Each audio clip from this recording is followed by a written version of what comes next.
What's going on, everyone? Jeremy here from the quartering, and as we speak right here, right now, Twitter's current CEO and Elon Musk are beefing on Twitter.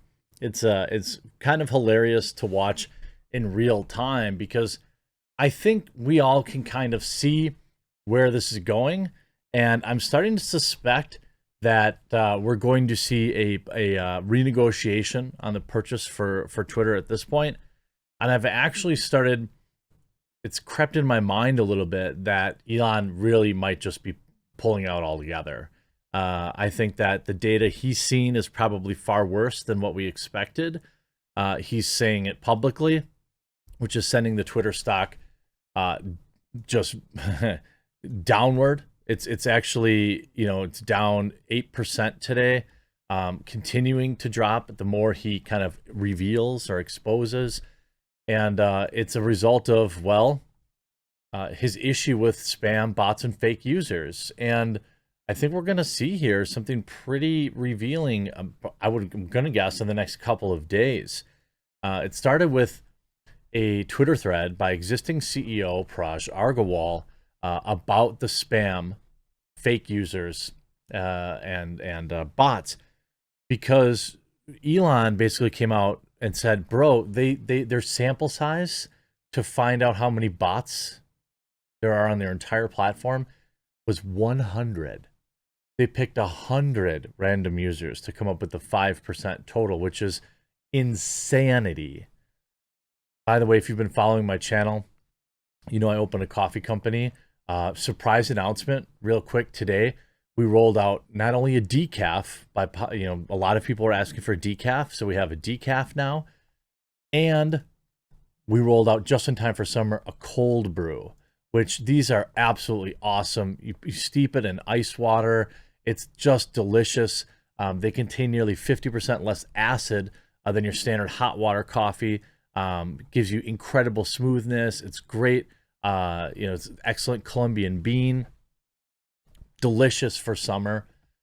Just rolled that out today. I didn't even think we'd have that ready, but we're listening to you. We're working on teas. So much to do. We also, of course, have our 5 blends of coffee, including 3 blends of cocoa. Cocoa's launched Friday. The coffees have hundreds of reviews. So check out the reviews. And then, if you're considering, pick up some cold brew bags, or if you're waiting on decaf, we got that now.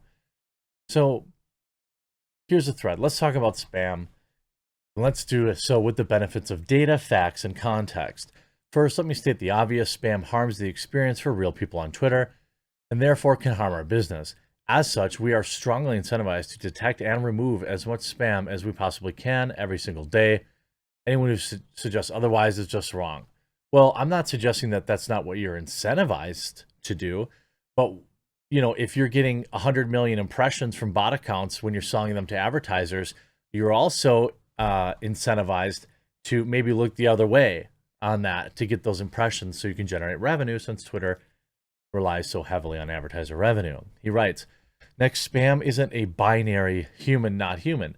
The most advanced spam campaigns can use combinations of coordinated humans plus automation.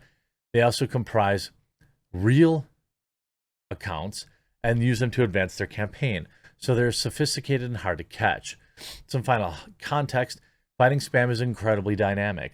The adversaries, their goals, and tactics evolve constantly, often in response to our work. You can't build a data set of rules to detect spam today and hope they will still work tomorrow. They will not. Well, it's almost like a super huge mega corporation in Silicon Valley should be able to handle this.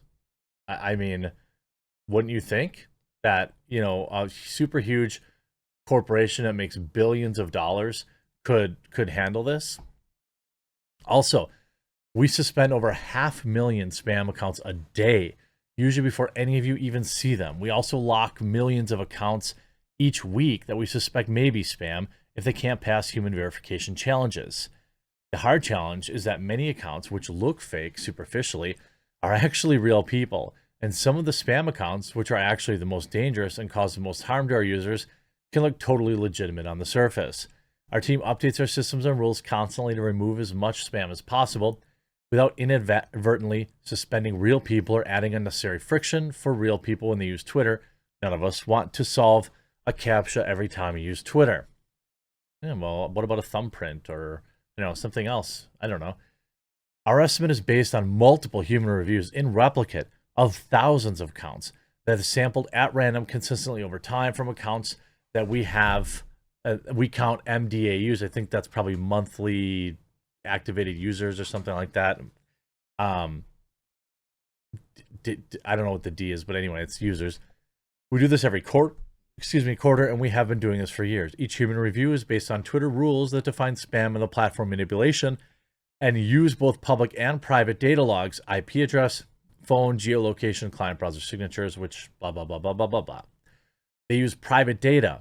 The use of private data is particularly important to avoid misclassifying users who are actually real. First name, bunch of numbers with no profile pic, and odd tweets might seem like a bot or spam to you, but behind the scenes, we often see multiple indicators it's a real person. Our internal estimates for the last 4 quarters were all well under 5%, based on a methodology outlined above. The error margin on our estimates gives us confidence in our public statements each quarter.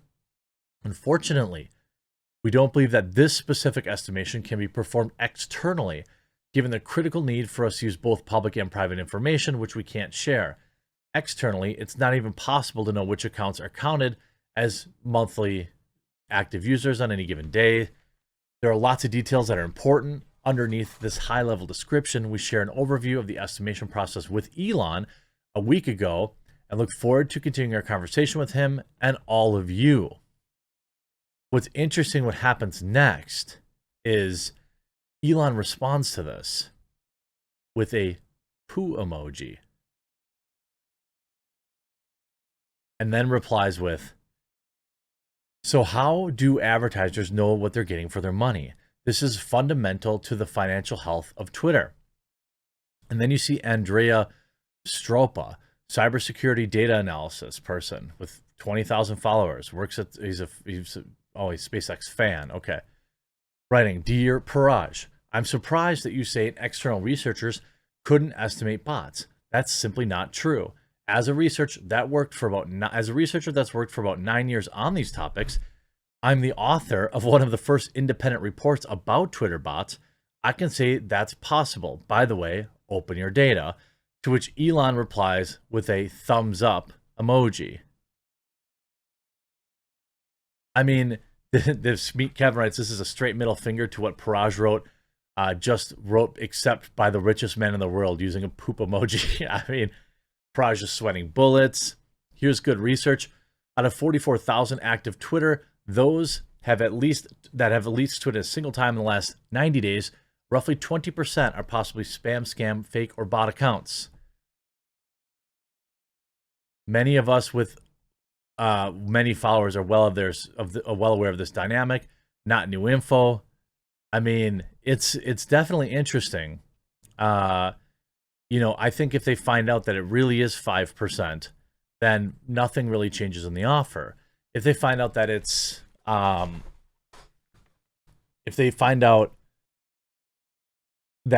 higher than 5%, I still think that Elon will buy Twitter, except at a much, much lower price, which is possibly exactly what this is.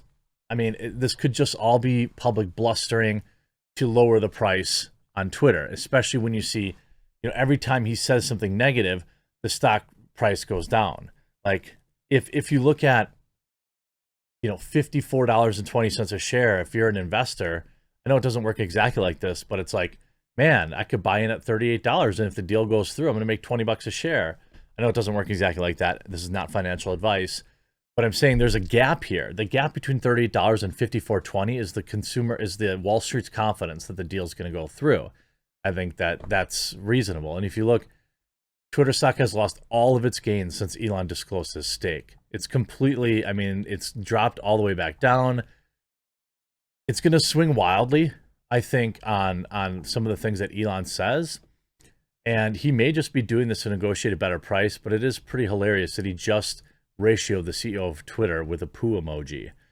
Make sure, I'll leave a link in the description over to my company, coffee brand, coffee.com. We have 5 roasts of coffee. Today we had a decaf and a delicious cold brew. We have 3 types of cocoa, t-shirts, hats, grinders, whatever you need, we have here for you. It goes directly to supporting the channel. We're working on teas. We should have that in the next week or 2. I look forward to growing this out with all of you. I hope you enjoyed this video. We'll talk to you again real soon.